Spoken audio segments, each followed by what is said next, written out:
Magandang araw po sa inyong lahat.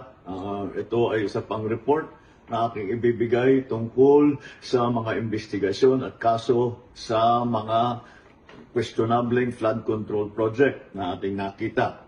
May babalita ko po sa inyo na ang passport po ni Saldico ay kanselado na.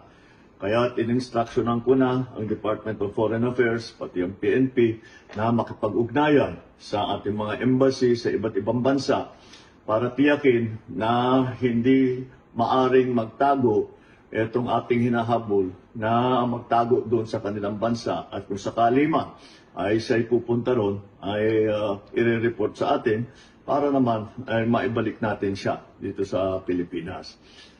Kaugnay naman kay Sara Diskaya, sumuko naman siya kahapon sa NBI at nasa kustodyo na siya ng NBI at inaantay ang formal ng paglabas ng kanyang warrant of arrest. Kaya't nakikita po natin, maganda naman ng takbo ng proseso at yung ating mga hinihilaang na kasama dito sa ganitong klaseng sindikato ay haharap sa hustisya.